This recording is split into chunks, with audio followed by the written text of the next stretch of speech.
আসসালামু আলাইকুম ওয়া রাহমাতুল্লাহি ওয়া বারাকাতুহু। অন্যান্য ধর্ম তাদেরকে শুভেচ্ছা জানাই। আপনারা জানেন যে আসলে বাংলাদেশের স্বাধীনতার পর থেকে বাংলাদেশ যেকোনো ষড়যন্ত্রের মধ্যে দিয়েই থাকে।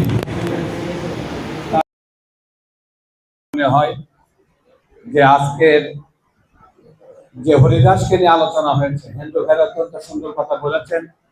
হরিদাস যদি দোষ করে থাকে তাকে বিচারে আওতা আনা দরকার।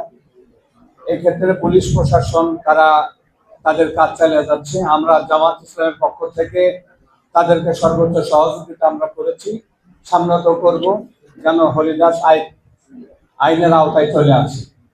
আর সামনে যে বিষয়টা সেটা হচ্ছে যে আমাদেরকে একটু ধৈর্য ধরতে হবে, কারণ যে কোনো মুহূর্তে আমরা আমাদের আইনকে নিজের হাতে তুলে নিতে পারি না। তবে আমাদের প্রতিবাদের ভাষা আমাদের অব্যাহত থাকবে। হিন্দু ভাইরাও যেহেতু প্রতিবাদ করেছেন তাদের ভাষাও হয়তো অব্যাহত থাকবে, কিন্তু আমরা আমাদের ভাষাগত দিক থেকে আমরা সুন্দর ভাষায় কথা বলার জন্য চেষ্টা করব। কারোর প্রতি কেউ যেন আমরা কটাক্ষ না করে কথা বলি, এ বিষয়ে আমরা খেয়াল করব। আমি আজকে সকলকে ধন্যবাদ দিয়ে আমার বক্তব্য শেষ করছি। আল্লাহ হাফেজ। এবং জামাত ইসলামের পক্ষ থেকে সবাইকে ধন্যবাদ দিয়ে আমার কথা শেষ করছি। আসসালামু আলাইকুম ওয়া রাহমাতুল্লাহি ওয়া বারাকাতুহু। অসংখ্য ধন্যবাদ জনাব সৈয়দ রকুনুজ্জামান, জেলা সেক্রেটারি।